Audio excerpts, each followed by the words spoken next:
जय हिंद दोस्तों, स्वागत आपका हमारे YouTube चैनल न्यू सरकारी जॉब्स में। तो आज की वीडियो में हम बात करेंगे जो आरपीएफ यानी कि रेलवे प्रोटेक्शन फोर्स में नई भर्ती आ रही है, इसकी वैकेंसी की डिटेल्स के बारे में। इसका जो ऑफिशियल नोटिफिकेशन है जे भी आउट हो चुका है।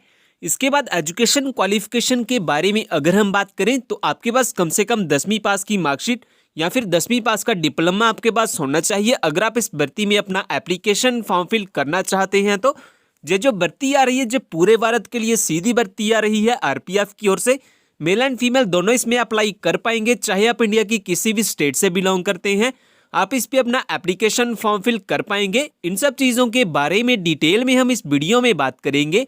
लेकिन ये बताने से पहले अगर आप हमारे चैनल पे नए आए हैं तो प्लीज़ सब्सक्राइब कर लीजिए हमारे यूट्यूब चैनल न्यू सरकारी जॉब्स को, जॉब्स के रिलेटेड लेटेस्ट अपडेट सबसे पहले पाने के लिए। तो दोस्तों, जैसा कि आप देख सकते हैं जो रेलवे प्रोटेक्शन फोर्स यानी कि आरपीएफ में नई भर्ती आ रही है, इसका जो ऑफिशियल नोटिफिकेशन है जे भी आउट हो चुका है। एम्प्लॉयमेंट नोटिफिकेशन आप देख सकते हैं 1/2022 यानी कि जनवरी में इसका जो ऑफिशियल नोटिफिकेशन है जे भी आउट हो चुका है। डेट आप देख सकते हैं जनवरी 2022 यानी कि जनवरी से इसके जो ऑनलाइन एप्लीकेशन फॉर्म है वो लगना स्टार्ट हो जाएंगे। पोस्टर्स की अगर हम बात करें तो इसमें आपको prosecution inspector and prosecution sub inspector की पोस्ट आपको इस भर्ती में देखने के लिए मिलेगी।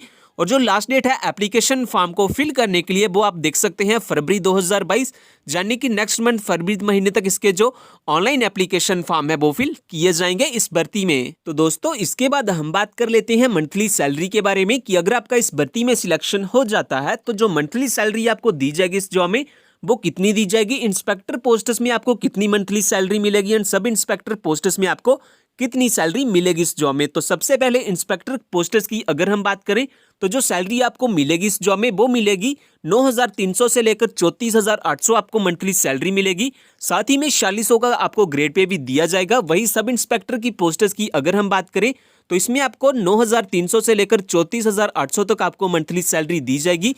साथ ही में 4200 का आपको पे ग्रेड भी दिया जाएगा इस भर्ती में अगर आपका इस भर्ती में सिलेक्शन हो जाता है। तो इसके बाद हम बात कर लेते हैं नंबर ऑफ वैकेंसीज के बारे में। तो सबसे पहले हम कांस्टेबल की वैकेंसी के बारे में डिटेल में जान लेते हैं कि मेल कैंडिडेट्स के लिए एंड फीमेल कैंडिडेट्स के लिए कितनी कितनी वैकेंसी आरपीएफ की ओर से एडवर्टाइजमेंट की गई है इस भर्ती के लिए। सबसे पहले हम जनरल कैंडिडेट्स के बारे में बात करें तो वो मिलेंगी आपको 3,748 पोस्टर्स। ओबीसी के कैंडिडेट्स के लिए आपको 2,868 पोस्टर्स देखने के लिए मिलेगी। एससी कैंडिडेट्स के लिए आपको टोटल 1,604 पोस्टर्स देखने के लिए मिलेगी।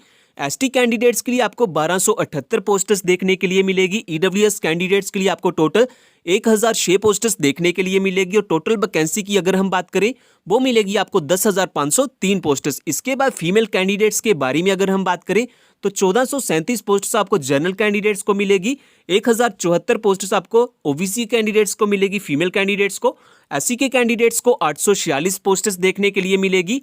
एसटी के कैंडिडेट्स को 649 पोस्टर्स देखने के लिए मिलेगी एंड ईडब्ल्यूएस के कैंडिडेट्स को 572 पोस्टर्स इस भर्ती में देखने के लिए मिलेगी। एंड एक्स सर्विस के बारे में अगर हम बात करें तो एक्स सर्विस मैन को इसमें टोटल 208 वैकेंसी देखने के लिए मिलेगी। और जो टोटल वैकेंसी आपको इस भर्ती में देखने के लिए मिलेगी कांस्टेबल पोस्टर्स के लिए वो मिलेगी 15,289 वैकेंसी। इसके बाद इंस्पेक्टर की पोस्टर्स के बारे में अगर हम बात करें तो इसमें मेल कैंडिडेट्स के लिए टोटल 500 वैकेंसी है, फीमेल कैंडिडेट्स के लिए टोटल 67 वैकेंसी है, एक्स सर्विस मैन के लिए टोटल 12 वैकेंसी है। कुल मिलाकर अगर हम टोटल वैकेंसी की बात करें जो इंस्पेक्टर की पोस्टर्स के लिए एडवर्टाइजमेंट की गई है वो की गई है 579 वैकेंसी। इसके बाद हम बात कर लेते हैं सब इंस्पेक्टर पोस्टर्स में आपको कितनी वैकेंसी देखने के लिए मिलेगी। तो सब इंस्पेक्टर की पोस्टर्स के बारे में अगर हम बात करें तो मेल कैंडिडेट्स के लिए जो पोस्टर्स एडवर्टाइजमेंट की गई हैं वो की गई है 1747 वैकेंसी।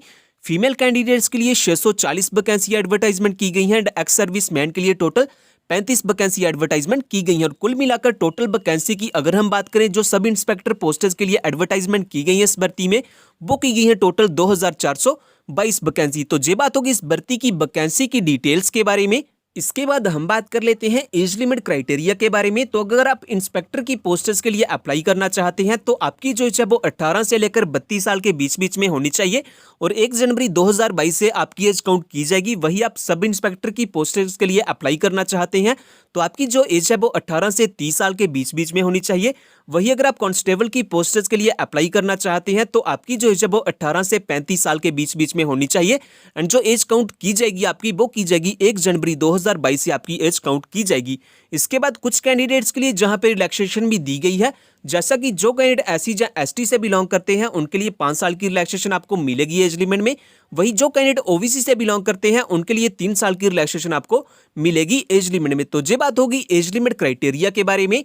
और फ्रेंड्स, अगर आपने जो हमारा टेलीग्राम चैनल है वो ज्वाइन नहीं किया हुआ तो आप हमारे टेलीग्राम चैनल को भी ज्वाइन कर सकते हैं। इस टेलीग्राम चैनल को ज्वाइन करने का फायदा आपको ये होगा कि जो भी जॉब की न्यू नोटिफिकेशन आएगी उसकी लेटेस्ट अपडेट आपको सबसे पहले इसी चैनल पे मिल जाती है। सो जल्दी से ज्वाइन कर लीजिए हमारे टेलीग्राम चैनल को, लिंक आपको डिस्क्रिप्शन में मिल जाएगा। इसके बाद हम बात कर लेते हैं इस भर्ती में जो आपका फिजिकल स्टैंडर्ड टेस्ट किया जाएगा एंड फिजिकल एफिशिएंसी टेस्ट किया जाएगा, उसमें मेल कैंडिडेट्स के लिए क्या क्राइटेरिया एंड फीमेल कैंडिडेट्स के लिए क्या क्राइटेरिया। सबसे पहले हम जनरल एंड ओबीसी कैंडिडेट्स के बारे में बात कर लेते हैं। तो जो मिनिमम हाइट रखी गई है मेल कैंडिडेट्स के लिए वो रखी है 165 सेंटीमीटर एंड जो फीमेल कैंडिडेट्स के लिए मिनिमम हाइट रखी गई है वो रखी है 157 सेंटीमीटर। चेस्ट क्राइटेरिया के बारे में अगर हम बात करें, जो अनएक्सपेंडेबल चेस्ट होनी चाहिए वो होनी चाहिए मिनिमम 80 सेंटीमीटर एंड जो एक्सपेंडेबल चेस्ट होनी चाहिए वो होनी चाहिए मिनिमम 85 सेंटीमीटर और जो मिनिमम एक्सपेंशन होना चाहिए आपकी चेस्ट में वो होना चाहिए 5 सेंटीमीटर का। वही अगर आप एससी एसटी के कैंडिडेट्स के बारे में बात करें तो मेल कैंडिडेट्स के जो मिनिमम हाइट रखी गई है वो रखी 160 सेंटीमीटर एंड जो फीमेल कैंडिडेट्स के लिए मिनिमम हाइट रखी गई है वो रखी है 152 सेंटीमीटर। वही अगर हम चेस्ट क्राइटेरिया के बारे में बात करें तो आपकी जो नॉर्मल चेस्ट है वो होनी चाहिए मिनिमम 76.2 सेंटीमीटर, वही जो एक्सपेंडेबल चेस्ट है वो होनी चाहिए 81.2 सेंटीमीटर। तो ये बात होगी इस भर्ती में जो आपका physical standard and physical efficiency test किया जाएगा उसके बारे में। इसके बाद हम बात कर लेते हैं इस भर्ती में जो सिलेक्शन किया जाएगा वो कैसे किया जाएगा एंड किस बेसिस पे किया जाएगा। तो इस भर्ती में आपका 180 मार्क्स का रिटन एग्जाम होगा, साथ ही में आपका physical measurement test and physical standard test भी आपका किया जाएगा, जिस बेसिस पे आपका इस भर्ती में कुछ सिलेक्शन किया जाएगा।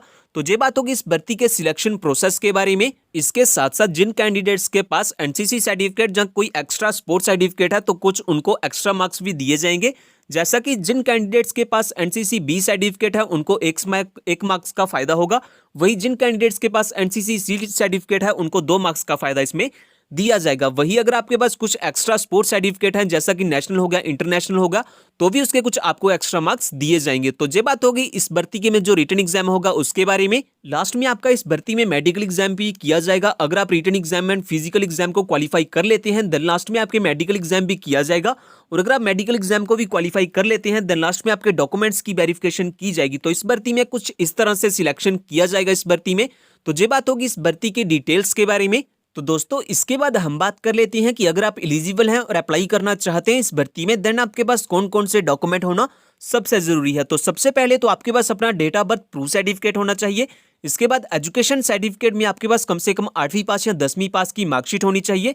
इसके अलावा अगर आपके पास कोई अदर क्वालिफिकेशन या एक्सपीरियंस है अब वो भी अप्लाई कर सकते हैं एप्लीकेशन फॉर्म के साथ। इन सभी डॉक्यूमेंट्स के साथ साथ आपके पास अपना आधार कार्ड या पैन कार्ड होना चाहिए एज आइडेंटिटी प्रूफ। इन डॉक्यूमेंट्स के साथ साथ अगर हम बात करें तो अगर आप एससी एसटी या ओबीसी से बिलोंग करते हैं तो आपके पास अपना कास्ट सर्टिफिकेट भी होना चाहिए एंड 4 पासपोर्ट साइज फोटोग्राफ भी होने चाहिए लाइट कलर बैकग्राउंड में। तो अगर आपके पास ये सभी डॉक्यूमेंट्स हैं तो आप सक्सेसफुली अपना एप्लीकेशन फॉर्म फिल कर पाएंगे इस भर्ती के लिए। और दोस्तों ये जो फॉरेस्ट गार्ड की नई भर्ती आ रही है, अगर आपने जे वाली वीडियो नहीं देखी हुई तो आप जे वाली वीडियो भी देख सकते हैं। महिला एंड पुरुष दोनों के लिए जो भर्ती आ रही है फॉरेस्ट गार्ड डिपार्टमेंट की ओर से। एजुकेशन क्वालिफिकेशन के बारे में अगर हम बात करें तो आपके पास कम से कम 10वीं पास की मार्कशीट होनी चाहिए अगर आप इस भर्ती में अपना एप्लीकेशन फॉर्म फिल करना चाहते हैं। तो ये जो भर्ती आ रही है जो ऑल इंडिया के लिए सीधी भर्ती आ रही है, मेल एंड फीमेल दोनों इसमें अप्लाई कर पाएंगे, चाहे आप भारत में किसी भी स्टेट से बिलोंग करते हैं आप इस पे अपना एप्लीकेशन फॉर्म फिल कर पाएंगे। ज्यादा जानकारी के लिए आप वो वाली वीडियो भी देख सकते हैं, उस वीडियो का लिंक आपको डिस्क्रिप्शन में मिल जाएगा।